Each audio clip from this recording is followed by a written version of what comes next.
Ninakaribishwa kwa kijiji cha Emlomonya, mwenyeji wangu akiwa Alfred Ndeta. Mimi na wewe tunamuona kuwa mtu wa kawaida, lakini kulingana na yeye ni Mungu wa tatu kwa jina The Third God. Umaarufu anaosema alipata ufunuo mwaka wa 1987. Ilifika 1987 March. Haya, nikapata hii mwili hapa, nilitoka mbinguni. Ilikuwa 1987 March tarehe 10 saa 7 ya mchana. Kuenda kukuja paka Nairobi ilikuwa saa 8 hivi. Nilikuja na nikamesa hii mwili wa kitambo wa wasasi. Sasa ninaenda na mwili wa Mungu kwa jina Third Father, Papa wa Utatu.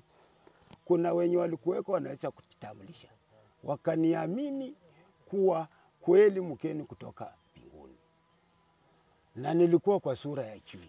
Alfred Ndeta, ambaye katika maisha yake ya kimwili anasema alikuwa na mke aliyepata naye mtoto mmoja, kwa sasa anaamini yeye kama Mungu hawezi kurudi nyuma akawa na mke, huku akituelezea baadhi ya miujiza ambayo ameweza kukamilisha.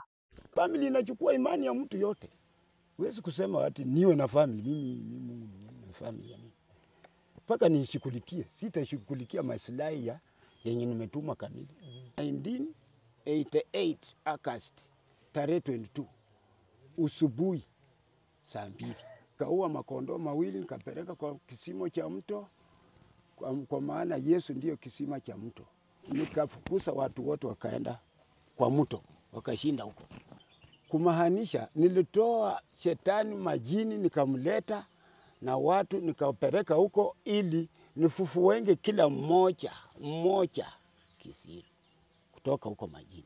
Mungu wa tatu anavyojiita, anasema ndani ya nyumba yake ya chumba kimoja ana sehemu ya kiti chake cha enzi, mahali anapotumia kuandikia Biblia yake, na sehemu ya Jahannam ambayo ni mchongo mfano wa ng'ombe, mahali pa kuchoma walio na dhambi, huku moto ukiwaka masaa 24, na sehemu ya Roho Mtakatifu.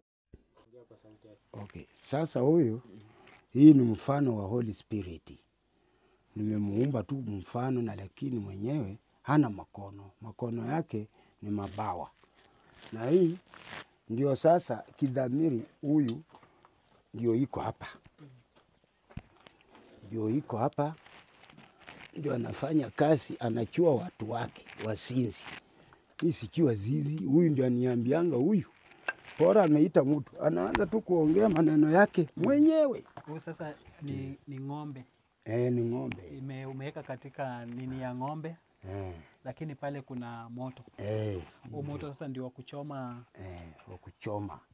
Wakuchoma magonjwa na mauti.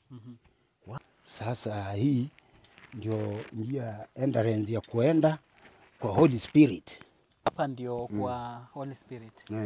Hata hivyo, tulibahatika kupata baadhi ya wafuasi wake waliokuwa na hisia kinzani, huku wengine wakimpa sifa, wengine wakimkashifu Alfred kwa madai yake. Vitendo zenye anafanya kweli na thamini, hayuko kama sisi, naweza kumtambua hivyo kama Mungu. Mimi naamini ni Mungu kwa sababu mahali pote nimetembea sijaona mtu kama yeye. Mungu ambaye aliumba mbingu na ulimwengu na akamtuma mwanawe wa pekee ambaye ni Yesu Kristo. Mimi namwamini huyo. Nyuma yangu ninao wafuasi ambao wanaamini kwamba yeye kweli ni Mungu, na kuna wale ambao wako na hoja tofauti. Nikiripotia Nyota TV kutoka eneo bunge la Rurambi, kaunti ya Kakamega, Binguni, jina langu ni Odera Wycliffe.